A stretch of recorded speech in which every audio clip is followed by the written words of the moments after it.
Hi, friends. Hello, everyone. Welcome back to this episode of Tools for Transitioning Humanitarians. I'm your host, Sarah Vanova, talking to you about the topic that I hear the most when it comes to transitioning. And the topic is I'm not good at fill in the blank, right? So my clients tell me that I'm not good at selling myself to employer if I want to transition to a private sector. I'm not good at networking if I want to go up high up in my position.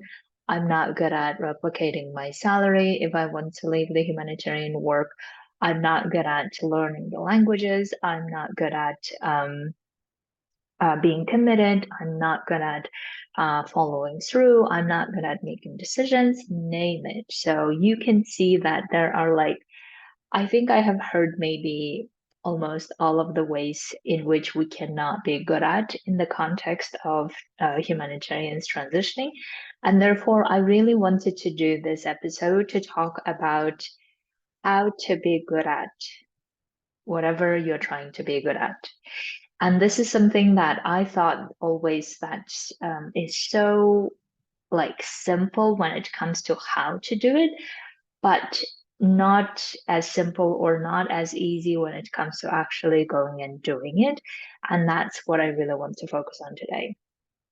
So let's like first understand when we say I'm not good at XYZ, what does that actually mean? Like, take a moment to reflect on this. What are you really saying to yourself when you say, I'm not good at XYZ, right? What you're really saying to yourself is that I don't know how to be good at it. Now, that's actually not true because we know from our own experience that we actually can get at doing and being good at something if we really wanted to, right? So we have learned I don't know, eh, tons and tons of skills as to how to be good at being a humanitarian. Lots of skills around how to be good at fundraising, lots of skills around how to be good at logistics or program management, project management, evaluation, name it. We have learned and studied and practiced to become good at those things. Now, when we say that I'm not good at it, usually what we just end up then doing is we just don't even pursue to understand how to be good at that thing. And the question is why though, right? Because if we know that we can be good at things that we really want to, then why are we not taking the time to actually get good at the things that we want to? Right? So therefore, the first thing you may want to understand for yourself is why do you keep telling yourself that you're not good at XYZ?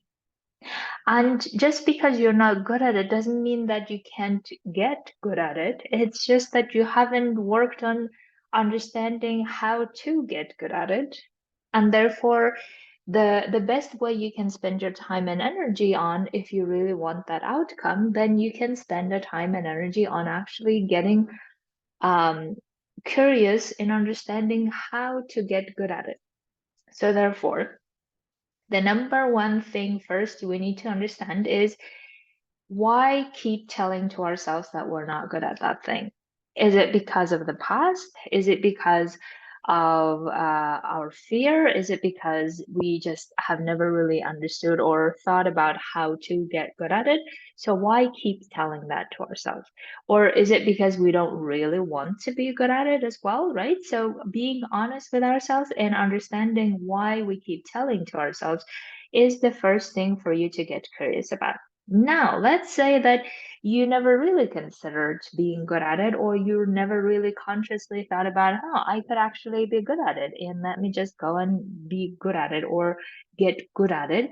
Now, let's go to the next phase, which is where you decide what that good looks like, right? So when it comes to goals or the outcomes, we each of us individually need to specifically identify what that good looks like for ourselves. For instance, right? So whenever people tell me that they are not good at languages or learning foreign languages, because I love learning foreign languages, right? And I usually ask them, well, how does that good looks like for you, right? Because my good, if I really learn something in terms of foreign languages, I really want to get them to the high level of advanced level. So therefore, when I tell myself I'm good at Italian or I'm good at Russian or I'm good at German, when I tell myself that, that means for me that I speak it at a fluent advanced level. Now, for you, it may not be the case, right? Your desire of being good at it, maybe it's at B1 level, intermediate, or B2 level, right? Pre-intermediate and intermediate in other ways. So you can understand for yourself what is your definition of good looks like. Now, these are, of course, things that we can make it more tangible, but there are also things that we may not really be able to make it tangible, which is the networking or being good at selling your skills or your experience, right? In those terms, also, again, define for yourself how that good looks like. Now, my suggestion is be as practical as possible to say that if you have received the job that you wanted after having networked, after having sold your expertise to that private sector, that shows, for instance, that you're good at it. Or getting an interview to that position shows that you're good at it, right? So you can decide or define for yourself what that good looks like.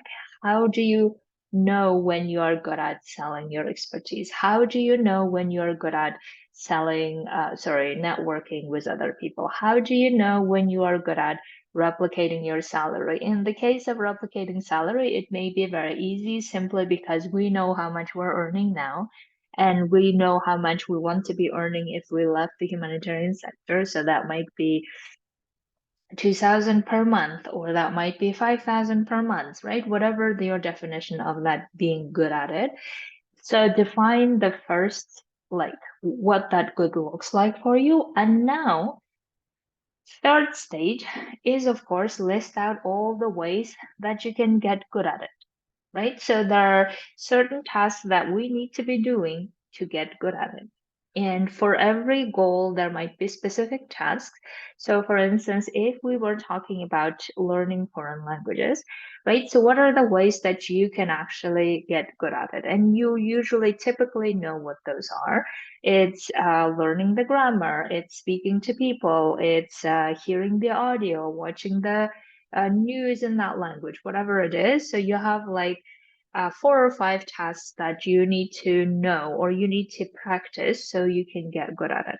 When it comes to networking, it may be the same. So if you say that I want to get good at being or getting being good at networking, so whatever that level of good looks like, then you can say, okay, this means I will be connecting to people that I don't know. I will be talking to them about what I'm interested in. I will be telling them who I am and what I do, right? So these are the specific list of things that you need to be doing, practicing, so you get good at being a networker, or you get good at selling your expertise. Or when it comes to replicating your salary, so it might be that you want to earn money by doing the thing you love, and define what that thing that you love doing, and then how do you monetize it, right? So where do you market it? Where do you sell? How do you sell it?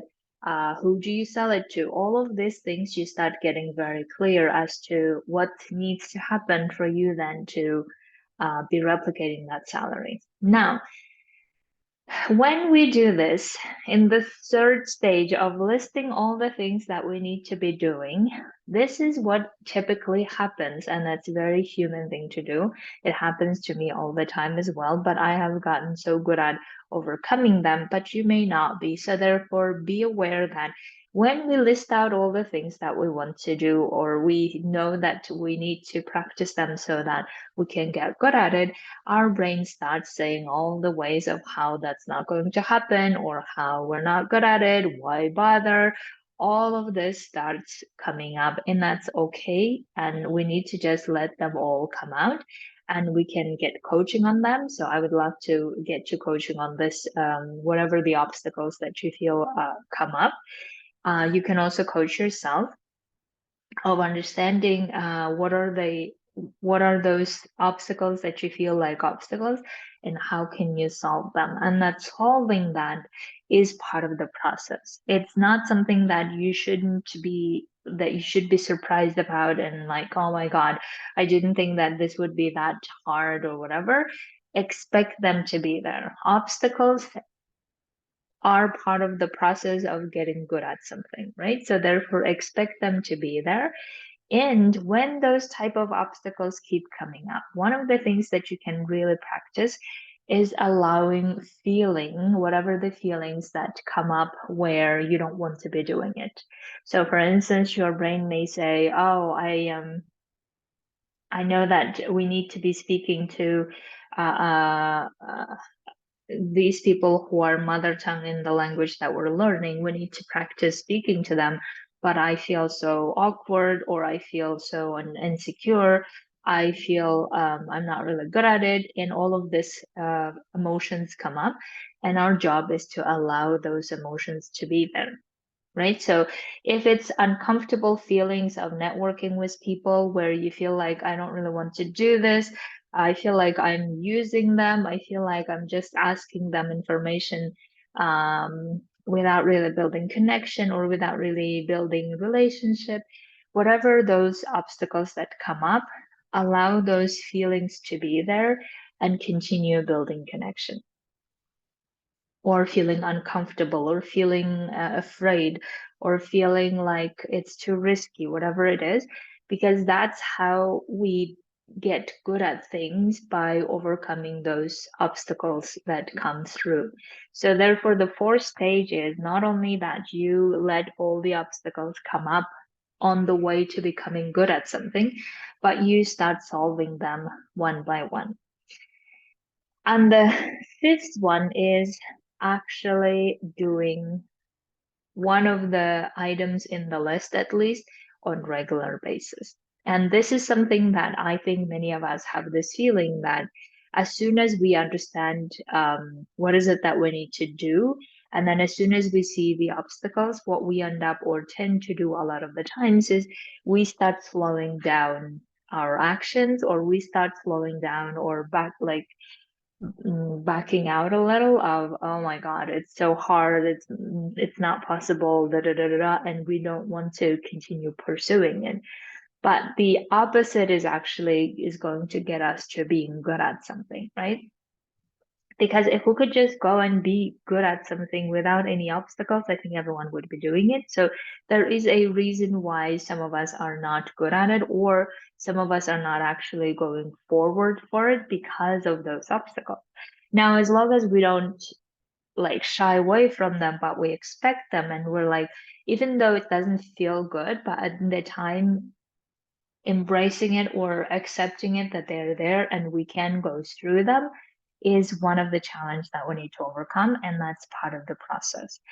And the last phase, as I said, in the action phase where you actually go and implement the thing, one of the things that I really want to get your focus on is do the thing that makes you the most impact first.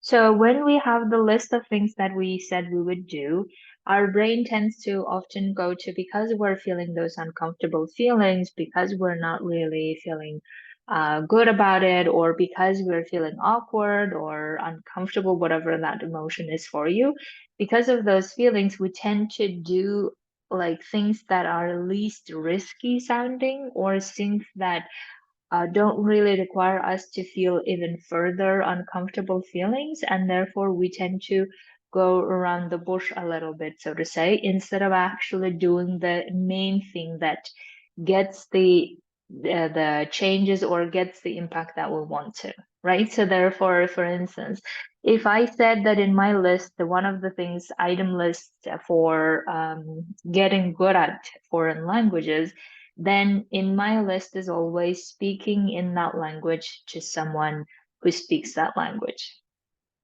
For me, that's the action, like the item number one that gets me to the result that I want to. Because as soon as I start speaking in that language, then I have so much more motivation to be learning grammar and other things to get very good at in the nitty-gritty things. But unless I actually do the first hoop of speaking it, I don't really get interested in the grammar and all the other things.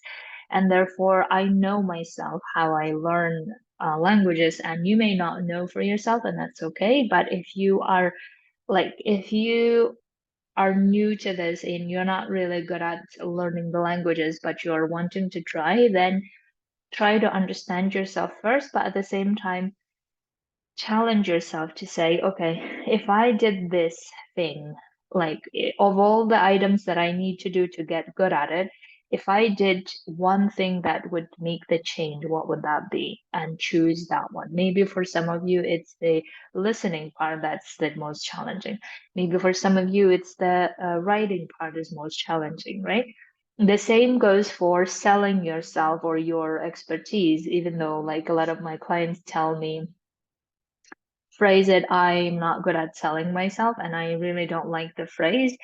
But let's say selling your expertise, your experience to the private sector, let's say of all the items that you'll be doing to get good at that. So pick one and that will make you the most impact and keep practicing that most. For instance, maybe it will be the most impactful that you talk to someone from the private sector where you actually practice saying why you are a great candidate for them to work for them, right? So what were the words that you would be saying to persuade the other person to uh, get them invite you for an interview, for instance, right? So practice those things most because you know that those things will make you the most impact and change anyway. The same goes for replicating your salary, and I will be actually doing a webinar about this very soon. So I will be going into details about this. But let's say that in terms of replicating your salary, that you've decided this is the thing that I want to work on, and this is the way that I'm going to monetize it, whatever the impact that makes the most. In one of them, I'm assuming, is selling the thing that you want to sell. Now, spend most of your time selling and practicing that because you know that that will make the difference of whether you are able to make the replicating the salary or not, right? So you can see that, excuse me, of all the things that we have discussed so far, there are lots of different ways to get good at something, and there will always be one of the action items will be the most impactful, but also the most scary one, the most difficult one. And the more we practice that most difficult one, the scary one, the better or faster we get to the result we want to, instead of going around the bush and prolonging our suffering or struggles to like try to tiptoe and go in and outside and feeling uncomfortable here, then backing out.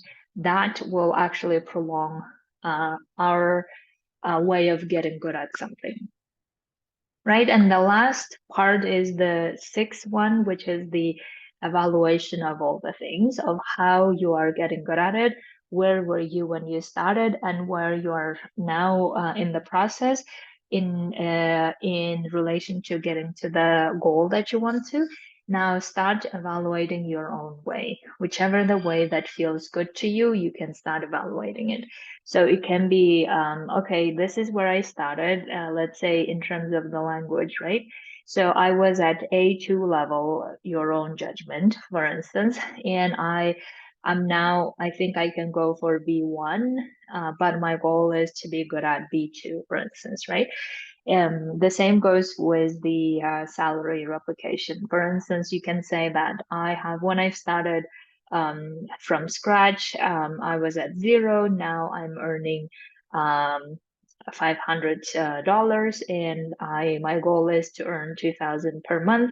and what's the gap and how I can make it closer to that, how I can close that gap, and what are the actions I need to be taking specifically to close that gap, where in my sales I need to work on, where in my networking I need to work on, and how specifically what exactly I need to work on, so that you start always building this evidence for yourself of how you are the person who can get good at anything you want. And that's really the goal that I really want to pursue for you is that I would like to suggest that whatever the goal that you are pursuing in terms of getting good at XYZ, think of it as an exercise for you to build confidence in yourself that you can get good at anything that you pursue. And the more you build that confidence for yourself, the more you have evidence for how you can go for anything you want to.